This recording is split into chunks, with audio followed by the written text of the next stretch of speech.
Tara guys, punta tayo sa tuktok ni Jesus na mag-sacrifice tayo, lakad ng nakatakong.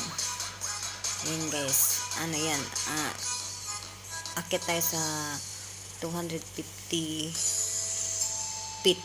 Kaso lang, yan po, hindi pa kasali yan yung nilalakaran ko ngayon. Hindi pa yan kasali, pero sa kahon pa rin yan. Akit, mataas din yan, pero hintayin nyo guys, pag nakalahati ako dun guys sa nakikita natin yung 250 feet na hagdan hanggang makarating ka dun kay Jesus. Ayun, pagod na ang pakon yan, pero hindi pa kami nakalahati yan. Paano kasi nakabot si Inday, tapos napawis pa yun si Inday dyan,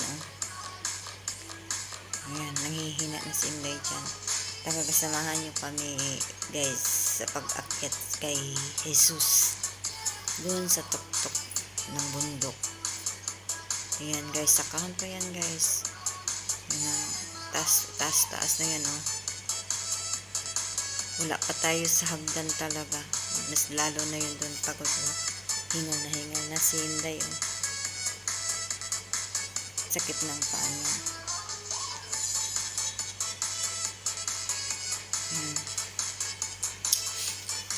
Paganda kasi Inday dyan. Hingal na yan pero pagod na yan, pero yung mukha niya fresh pa rin yan. Haggard na pero mukha niya fresh. Sakit na yung paa niya dyan. Ayan, dyan na. Kalahati na kami dyan. Ayan, dyan ako sa kalahati, pero wala pa yung hagdan dyan. Yan yun doon ang pupuntahan natin doon, si Apo. Ayan, nakalahati na ako dyan. Pero yung 250 na feet, hindi pa natin naaakitan. Ayan, nasa na ako. Doon pa, maglakad ka pa ng mga ilang minutes pa siguro para makarating ka dun sa hagdanan. Papunta kay Apo. Haggard na.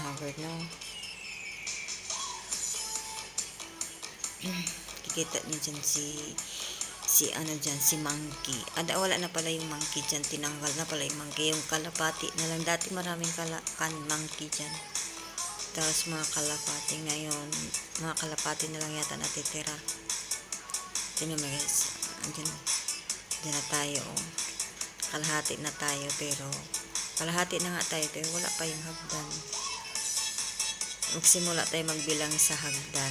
Yun yung 250. Yan, sa kahon pa yan, pero hindi yan hagdan kasi ayun, kubo-kubo na mga kalapati. Tapos dyan na yung hagdan dyan mamaya.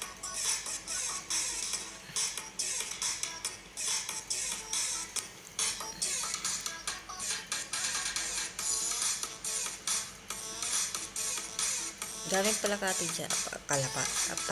Kalapati dyan. Ayun yung hagdan dun guys. Yung mga tuwa dyan.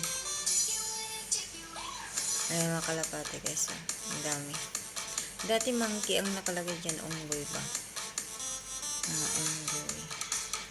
Ayun na yung hagdan guys. Dyan tayo magsimula magbilang. Yan yung 250 na aakyatin mo hanggang makarating ka dyan kay Apo. Yan. Pagod na yung pa ako dyan kasi siyempre yung sa kahon na yun.